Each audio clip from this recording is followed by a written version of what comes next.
पूर्व केंद्रीय मंत्री और बीजेपी के वरिष्ठ नेता मुख्तार अब्बास नकवी हमारे साथ बातचीत करने के लिए मौजूद हैं।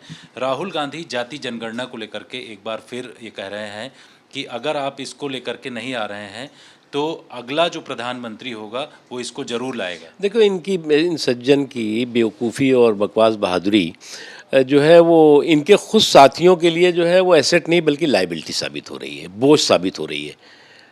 आप जो है वो जाति जनगणना जैसे गंभीर मुद्दे पर जो है वो आप बात कर रहे हैं, उस पर जो है वो आप चर्चा करने की बात कर रहे हैं, लेकिन आपका अप्रोच जो कितना गैर जिम्मेदाराना है, कितना कैजुअल है कि आप जो है वो जाति गणना की बात कर रहे हैं और आप जो है वो मिस वर्ल्ड का और मिस्टर इंडिया का गणित वहाँ पे कर रहे हैं, गुणा कर रहे हैं।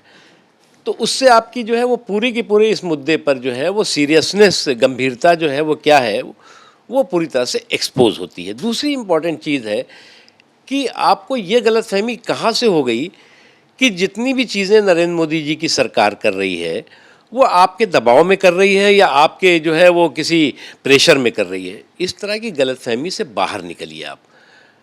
नरेंद्र मोदी जी को समझने के लिए, उनकी सोच को समझने के लिए, उनकी संवैधानिक और लोकतांत्रिक प्रतिबद्धता को समझने के लिए, उनके गांव गरीब किसान झुग्गी झोपड़ी के इंसान के प्रति उनकी सोच को समझने के लिए आपको जो है वो ये जो सामंती सुरूर और गुरूर से बाहर निकलना होगा। जब तक आप सामंती सुरूर और गुरूर में जो है वो चकनाचूर रहेंगे तब तक आप इसी तरह की बकवास बहादुरी और बयान बहादुरी करते रहेंगे और ख़ुद अपने ही साथियों के लिए जो है वो बोझ बनते रहेंगे, अपने ही साथियों के लिए जो है एसेट के बजाय जो है लाइबिलिटी बनते रहेंगे। 2024 के जब आम चुनाव थे तो उस दौरान राहुल गांधी लगातार संविधान का मुद्दा हो या फिर जाति जनगणना ये सब उठाते रहे। अब जम्मू कश्मीर, हरियाणा यहाँ पर चुनाव है, उससे पहले भी इसी तरीके की बात है। देखो, ये तरह के झूठ के झाड़ से सच के पहाड़ पर कितना आप हमला करोगे? आपको क्या लगता है कि लोग जो है वो इस देश में इतने बेवकूफ़ हैं? आप अभी पिछले दिनों आप 10 सालों तक सरकार में थे और ऐसी सरकार थी जो आपके रिमोट की थी और आपकी रिपोर्ट वाली सरकार थी। इस रिमोट और रिपोर्ट वाली सरकार में आपको इस तरह की जाति जनगणना, इस तरह के मुद्दे, इस तरह की चीज़ें आपको याद नहीं आई। अब सारी चीज़ें जो है अभी याद आ रही हैं।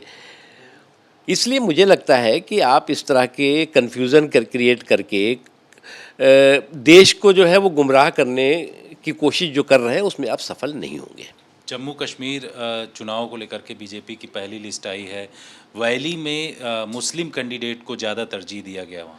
देखिए, मैं एक बात बताऊँ, ये बहुत वर्षों के बाद एक तो आफ्टर डिलिमिटेशन चुनाव हो रहा है, इतनी बड़ी सीटों के साथ हो रहा है चुनाव। दूसरी चीज़ ये है कि ये इस चुनाव में आपको बहुत साफ दिखाई पड़ेगा कि परिवारवाद का रिवाज नहीं बल्कि प्रोग्रेस और प्रॉस्पेरिटी का मिजाज पब्लिक का दिखाई पड़ेगा।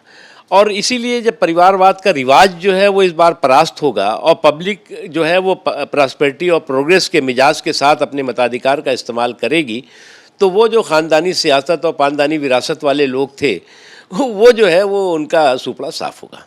शुक्रिया सर, धन्यवाद बातचीत करने के लिए। कैमरामैन कृपाल सिंह के साथ जितेंद्र सिंह, आज तक।